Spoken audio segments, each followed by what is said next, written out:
living with the victor, a charcoal fire, and us putting in some work.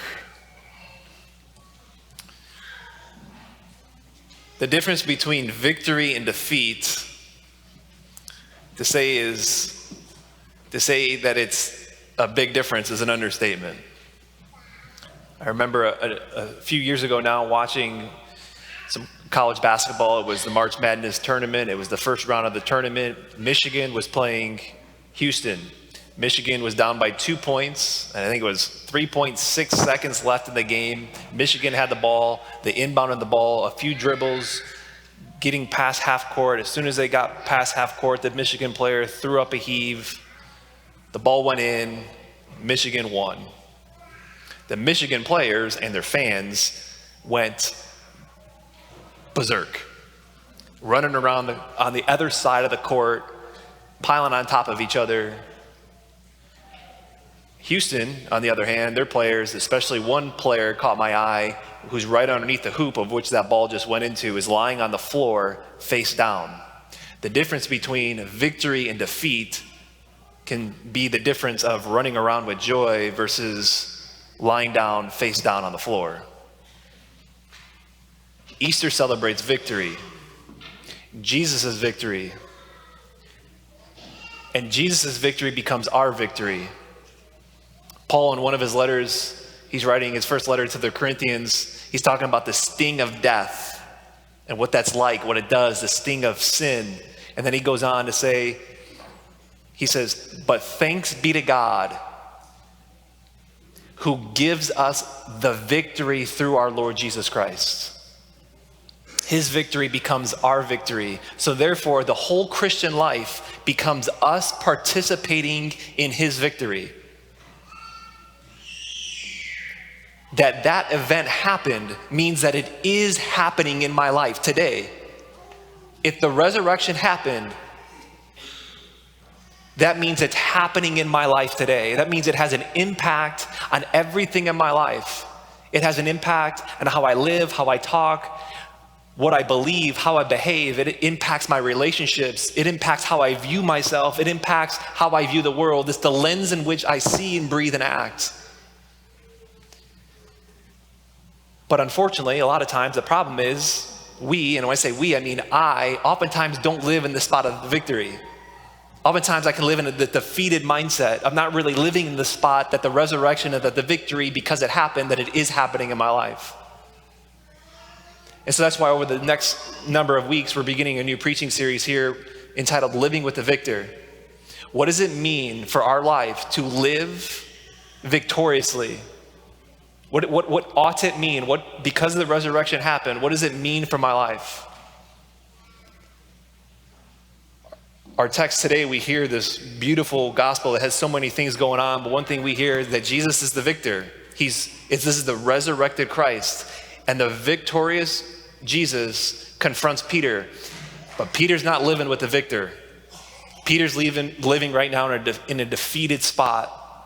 We could say that for a number of different reasons and why that is. One thing our text tells us is at the beginning of the text, it says that Peter turns to his apostles, or he turns to his brother apostles and says, I'm going fishing. And you're like, well, what's the big deal about that? He's a fisherman fish. Except the Greek in that implies that maybe he's going to do it habitually. And one can understand that of maybe Peter, who just left everything for 3 years, literally given everything to follow this guy who he's seen crucified. And maybe at the bare minimum, he just needs to clear his head as he try to figure out what's going on. And so he says, I'm going fishing. But something else is going on, something bigger. Because there's that one moment in Peter's life that he's not yet dealt with. That one moment that he hasn't told anybody else about. And that moment that haunts him. And of course, that one moment is when Peter 3 times denies Jesus. And even though he hasn't dealt with that moment yet, to be sure, it's probably rolling in his head, and he plays it over and over and over again in his head. That night on Holy Thursday night, when he was there and someone asked him, you're one of his disciples, aren't you? And he says, no. Second time, a second denial. And the third time, The question was, you are, we've seen you with him. And one commentator says that Peter's denial the third time was so strong, it was as if he said, may God damn me to hell if I even know who the man is. And Luke's gospel then says that as soon as that happened, the cock crowed and Peter's eyes and Jesus' eyes met. And then Peter left weeping bitterly.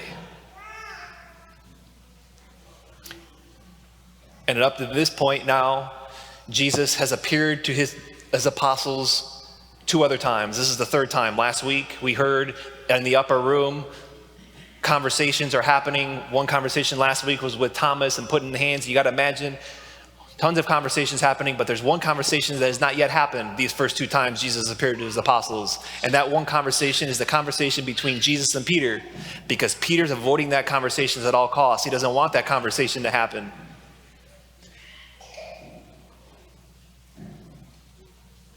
But in order for Peter to live with the victor, Peter's got to confront his past. And it's the same as the case for you and me. Which brings us to charcoal fire. So they're out there in the boat, they're fishing. Someone from the shore calls out and says, have you caught anything? And they say no, and you got to wonder if these guys ever caught any fish ever, right? Jesus tells them to throw the other side. Upon catching a whole bunch of fish, John realizes that the person on the shore is Jesus. Peter, in excitement, jumps into the water, swims there, and they all realize that Jesus is standing next to a charcoal fire. What's the big deal about a charcoal fire? Well, there's only one other time in the entire Bible where a charcoal fire shows up. And it just so happens to be 3 chapters earlier, when Peter was warming himself on that night, that Holy Thursday night, when he denied Jesus 3 times. So you got to imagine Peter gets out of that water after he jumps in there and swims. He gets out of the water, he's brushing himself off, drying off a little bit, and he looks up and he sees Jesus standing next to the charcoal fire. You got to imagine everything in him is saying, I'm going to get back into the water. Because that charcoal fire for Peter represents the most painful, the most embarrassing, shameful, devastating moment of his life. And Jesus intentionally builds that charcoal fire. He intentionally builds that charcoal fire so that Peter would see it. Not to rub his nose into it, but for him to tell Peter, for him to know, it's like, I know all about it. I know all about that moment. And it's okay. It's why I went to the cross.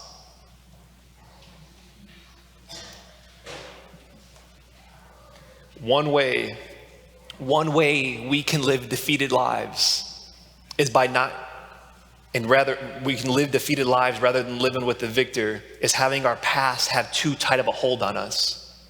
Things in our past, maybe even things that we don't realize that are maybe just lurking there that we're avoiding, that causes too much pain. Things that prevent us from receiving and giving love. As we talked about numerous times over the last number of months here, what's the point of it? What's the human heart want? We're made for love. We're made to receive love and to give love. And so there are things that can diminish and have us live defeated lives from our past, that diminish the amount of love that I receive and live, whether it's relationships, whether it's whatever, our spouse, other people, conversations even with students at school, with other students at school, things that can diminish the amount of love that I can receive and give. The risen Jesus' desire is to heal our hearts of anything that prevents us from receiving and giving love. Because he's risen, he's alive, his desire is to do that. From anything that keeps us from moving forward. With Peter, he had it. So what does Jesus do? He's like, let's build a fire. Let's know what it is so I can bring him back to that spot. We can confront it. I can go there. I can redeem him. I can restore him. I can have him in a spot now where he can move forward and live with the victor and not keep living in this defeated spot because of his past. Same is the case with us. What's your charcoal fire? What's mine? What's the thing, the event, the moment that maybe causes Pain, embarrassment, shame. Maybe it's something stupid that we did when we were younger. Maybe it's like Peter. Maybe it was a sin. Or maybe it was an experience that someone did to us when we were younger. Or maybe what they said to us that has caused us to push Jesus away, that's caused us even maybe push relationships aside some, and prevents us from receiving and giving love to the extent that our hearts were made for and long for, because we haven't yet dealt with it and we haven't met the victor there. So many of us carry around things that keep us trapped even in the past. And the Lord says you don't have to be trapped anymore. You don't have to carry it anymore. You don't have to live that defeated, face down on the floor. So which leads us to lastly, putting in some work. For us, putting in some work this week, it's a lifelong thing, but especially for us maybe being intentional this week with confronting our past. Confronting possibly a charcoal fire, probably multiple charcoal fires. We put up a tool on the website. I created just this little document that I ask that you spend some time with this week, and it breaks up your life into like 6 sections: 0 to 12 years old, 13 to 19, teenage years, young adult years, etc. If you're here and you're only a teenager, just take your life in chunks from there and before.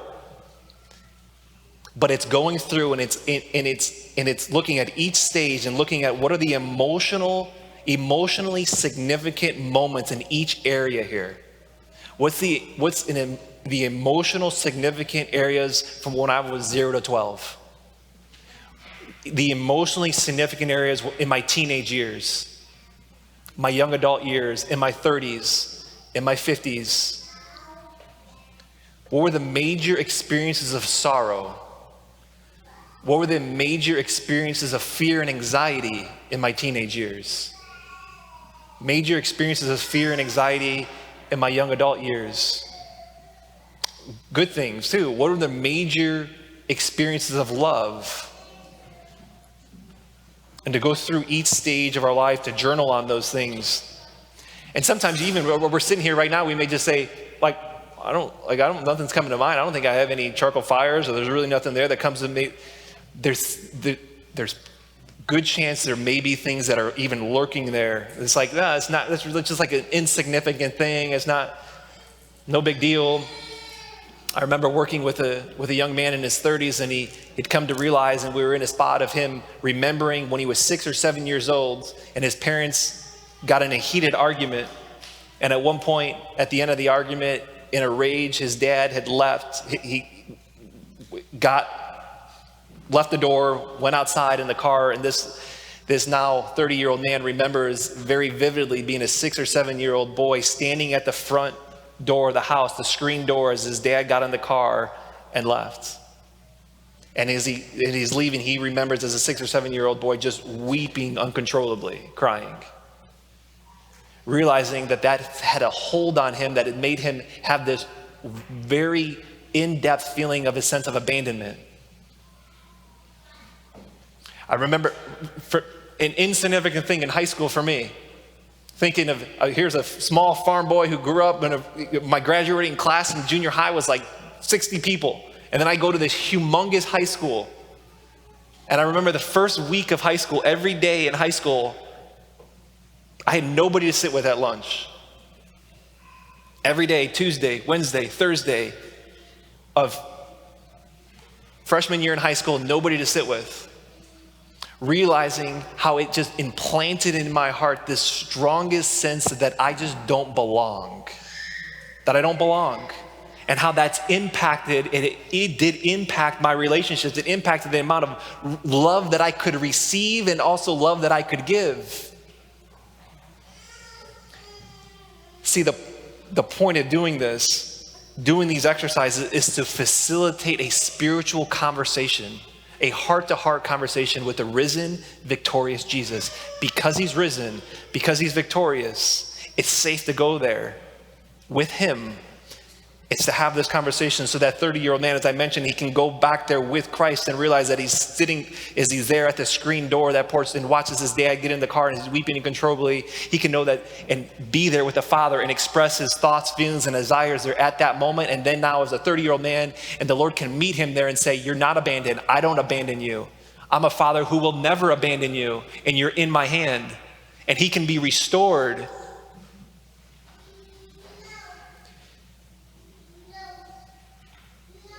What's your charcoal fire? What's mine? Approach the fire as Peter did. Even if it's something I don't want to go there, I can't go there. Peter, it was safe to go there, and he could look through the flames and see Jesus standing on the other side. To be restored as he was.